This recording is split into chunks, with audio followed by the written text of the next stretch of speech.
Olá pessoal, tudo bem?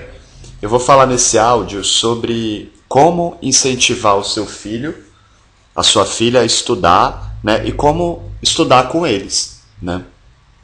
Muitos pais ficam meio perdidos em relação a isso, né? Quando o filho começa a iniciar os estudos e vai mal na escola.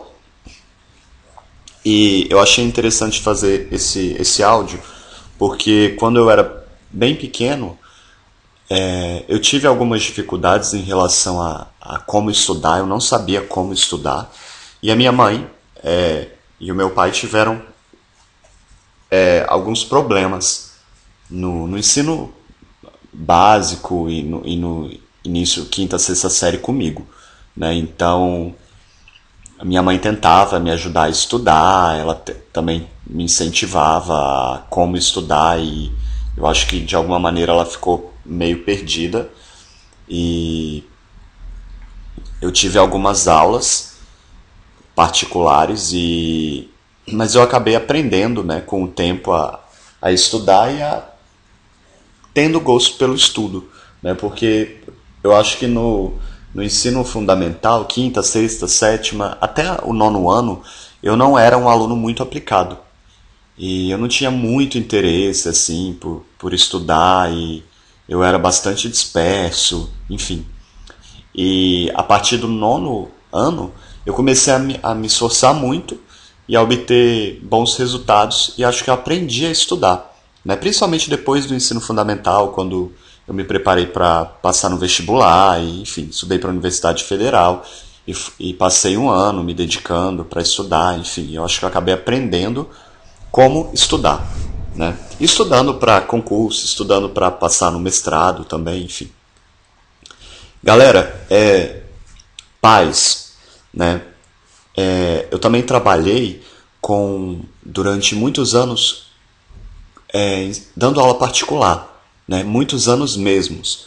Eu comecei a dar aula particular em 2006 e dei aula particular até 2012, 2013. Então foram muitos anos. E eu atendi alunos com os mais diversos tipos de dificuldade, alunos que no final do ano estavam em recuperação em várias disciplinas e eu tinha pouco tempo para rever todo o conteúdo que o aluno não aprendeu em um ano, né? E tentar ajudar de alguma maneira, né? É claro que esses casos mais difíceis, né, os resultados né, não eram tão positivos, mas eu acho que é importante você, como pai e mãe, já começar a pensar o seguinte: não deixa para se preocupar em relação ao rendimento do seu filho na escola ao final, né, quando ele estiver lá com a corda no pescoço. É claro que a responsabilidade é dele, né, não é sua como pai e mãe, e eu gosto dessa postura. A minha mãe, por exemplo, nunca ficou ali me pressionando para poder estudar. Eu disse que se eu não quisesse estudar, o problema seria meu depois, as consequências também seriam minhas, né? Não que ela não se importasse comigo, eu acredito, mas assim, eu acho que às vezes a gente não consegue obrigar ninguém a fazer nada, né? Mas enfim.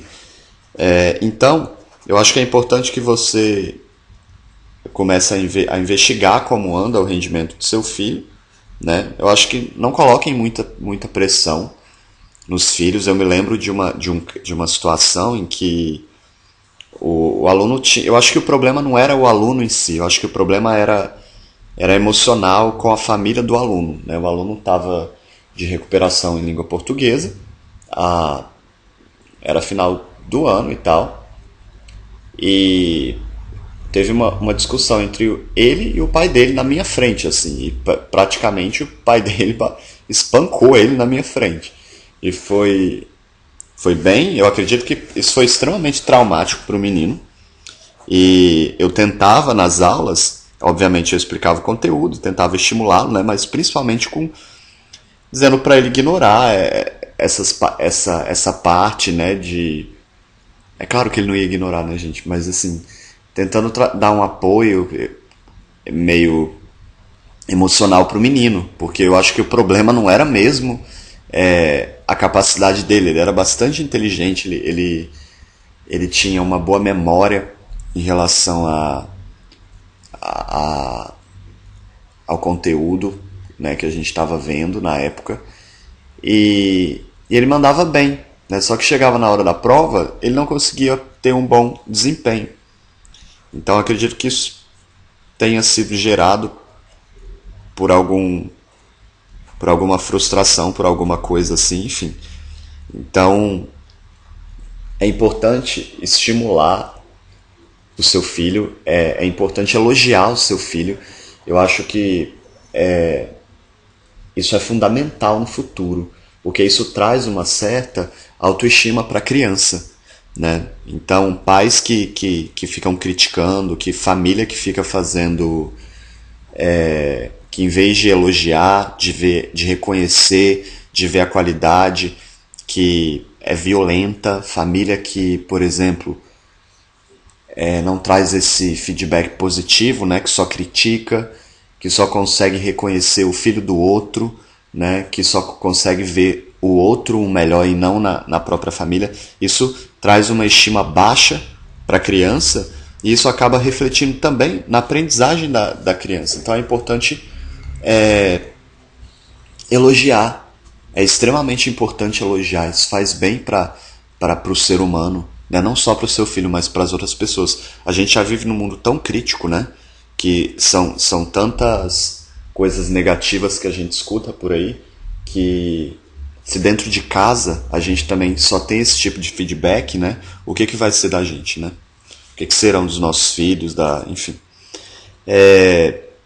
Uma outra coisa importante, eu acho que é um pouco difícil quando um pai tenta ensinar uma criança, né? Porque acho que por uma questão psicológica mesmo, porque o pai é o pai, né? Então reconhecer no pai um professor isso não pode ser que não funcione com o seu filho. Se funcionar, tudo bem, mas se não funcionar, é interessante buscar algum outro tipo de apoio, algum professor, enfim, ou tentar estimular o seu filho a estudar por conta própria, né? Buscar esse autoconhecimento do estudo. Como, Anderson? Lendo, por exemplo, né? Eu leio o texto mais de uma vez, duas vezes, fazer uma leitura geral do material, principalmente na área de humanas. Na verdade, esse áudio se refere a humanas, né? Porque é minha área de formação. Então, essa leitura geral, eu acho que ela é importante. E depois disso, incentivar o seu filho a fazer resumos e esquemas, ensiná-los a desenvolver esquemas e resumos. Primeiramente resumos, que são maiores, e posteriormente esquemas. Eu acho que isso facilita muito o processo de aprendizagem. Eu sempre trabalhei dessa maneira. 2 leituras, né? Depois de 2 leituras, um resumo topicalizado de cada seção do material e depois um esquema básico com algumas palavras para forçar a memória e a mente do aluno a acessar aquela informação que ele já viu anteriormente, né? Então, eu, por exemplo, utilizo muito o esquema, desculpa, quando eu já passei pelo processo de resumo. Por exemplo, li várias vezes o texto, depois eu fico buscando os resumos para acessar as informações, né? E depois dos resumos, que a informação já foi fixada por mim, eu fico acessando os esquemas, né? Então, por exemplo, quando eu tinha uma prova e eram muitos conteúdos, é claro que ninguém vai ficar com isso tudo na cabeça, conteúdo na cabeça por muito tempo, né? Mas, por exemplo, no período em que eu estudei para cursinho, para vestibular, que foi 1 ano de preparação, eu precisava aprender muita coisa, né? Principalmente de humanas, e em um longo período de tempo. Então, como eu fazia para fixar esse conteúdo? Inicialmente lia, depois eu fazia esses resumos, eu ficava pelo menos uns 3 meses acessando esses resumos que continham informações maiores, mas a base do conhecimento eu já tinha compreendido, né, com base nas minhas leituras prévias. E depois desse período eu ficava acessando os esquemas, né? Então uma vez por semana, pelo menos, eu tinha que acessar, depois de um longo período lendo os resumos, esses esquemas, porque a informação já estava consolidada na minha mente. E aí, se eu esquecesse de alguma coisa, eu voltava no resumo para acessar e resgatar essa informação que eu tinha perdido. Então, eu trabalhava comigo mesmo, né, nesse ritmo de memorização. E para os alunos, né, em relação à minha experiência durante tantos anos dando aula particular, isso variava. Tinha aluno que, por exemplo, me procurava para tirar dúvida, ou então para trazer uma lógica para o conteúdo. Por quê? Porque às vezes o livro não trazia a explicação de uma maneira eficaz. Então, às vezes o aluno lia ali e não entendia porque a linguagem do livro não era muito eficaz e organizada, o material do livro não era muito organizado. E aí eu trazia um material próprio, né, que eu mesmo tinha preparado para o aluno, de uma maneira mais organizada e mais lógica. E isso já trazia uma visão melhor para o aluno, por exemplo. Porque às vezes, por exemplo, lá na ementa do conteúdo da prova, tem tópico 1, tópico 2, tópico 3. E aí o livro tem, sei lá, 30 páginas, mas não vai cair todo o conteúdo das 30 páginas e o aluno acaba ficando perdido com aquele tanto de informação, com aquela quantidade de informação. Então, eu pegava os tópicos da ementa que o professor passava, né? Colocava os tópicos para montar o material, né? E consultava o caderno do aluno. Né? Uma coisa que eu fiz para ver o que ele anotou durante a aula e estimulava o aluno, dizia para ele, olha, você tem que anotar o que o professor diz durante as aulas. Né? Algumas frases, algumas coisas que você acredita que poderá cair na sua prova. Né? Às vezes o professor traz alguma informação para descontrair, mas às vezes ele traz uma informação que é extremamente relevante e que, por ter sido anunciada por ele, essa informação, é muito provável que ela caia na prova. Então, eu também tinha esse caderninho de anotações para estudar e eu incentivei durante muito tempo meus alunos de aula particular a terem um caderno como esse para resgatar informações dadas pelo professor, porque às vezes o material, a apostila, o material que eu mesmo preparava, não continha algumas informações que o professor provavelmente utilizaria no material, porque estudar um conteúdo depende da perspectiva e do recorte de quem está ensinando esse conteúdo, por mais objetivo que esse conteúdo seja. Então eu posso abordar numa prova um determinado conteúdo que, se alguém tiver estudado por um outro material, não consiga responder a minha prova. Então depende dessas peculiaridades do professor, né? Do professor, do material didático, da escola. Né?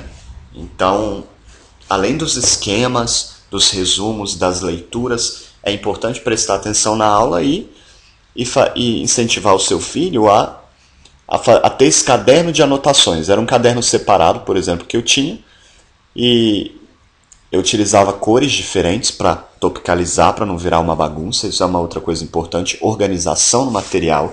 Ensinar o seu filho a organizar o material dele, organizar o caderno utilizando pelo menos uma cor diferente da cor básica que ele escreve o corpo do texto. E você também pode auxiliá-lo lendo o material com ele, discutindo com ele. Né? E em virtude da sua bagagem, da sua experiência, né, como pai, como mãe, né, que já foram estudantes, enfim, vocês também podem lançar questionamentos, né, para o seu filho, numa folha com base no que vocês leram, e pedir para eles responderem.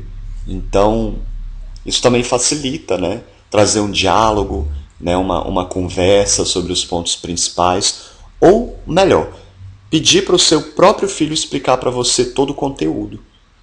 Né? Porque quando a gente ensina algo para alguém, eu acredito, é muito mais fácil de aprender. Por exemplo, eu dei aula durante 10 anos. Eu dei aula muito tempo com aula particular e depois eu trabalhei em escolas.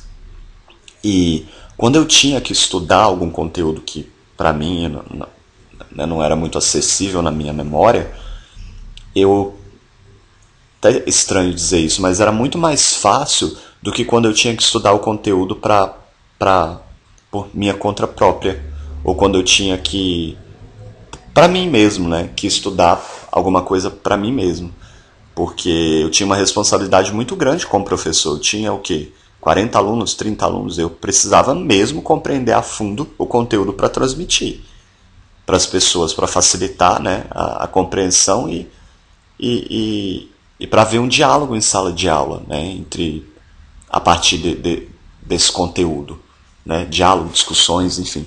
Então, eu me estimulava com base nisso, né, ou seja, eu tinha uma responsabilidade muito grande ali. Então, quando a gente ensina um outro, eu acho que a gente acaba, de alguma maneira, se envolvendo mais, né? Porque a interação é maior, não é só com você mesmo ali. E é claro que isso é muito mais positivo, né? Então, e uma outra coisa, é levar o seu filho a acessar esse conteúdo, né? Não em curtos períodos, todos os dias. É mais interessante que ele acesse um dia sim, um dia não, ou todo dia se tiver tempo, dependendo da organização aí, em relação à maneira que ele estuda, o conteúdo, né, do que estudar por um longo período de horas e depois não abrir o livro de novo e não rever esse conteúdo. Então, esse processo é construído, né? Dedicação, uma quantidade de horas X por dia, né? E não saturar o seu filho com atividades, colocar ele na aula de yoga, na aula de não sei o que, na aula de não sei o que. Chega no final do dia, a criança saiu 5 horas da manhã de casa, chega em casa 10 horas da noite, morta de cansaço, né? E aí, né? Eu acho que não é muito produtivo, não é muito eficaz. Né? É preciso de lazer, as crianças precisam de tempo para serem crianças, para se desenvolverem naturalmente. Né? Eu acho que hoje os pais têm colocado as crianças para fazerem muitas atividades ao mesmo tempo e o currículo da escola tá cada dia mais extenso, né? Muitas atividades, aula de não sei o que, e isso acaba sobrecarregando o aluno estudante e dificultando a vida, né, desse aluno. Espero que vocês tenham gostado das minhas dicas em relação a estudo. É claro que isso varia de pessoa para pessoa, mas tente compreender o seu filho, a maneira que ele estuda, a maneira que ele aprende, incentive, elogie o seu filho, e isso com certeza trará algum benefício. Um abraço para todos. Tchau.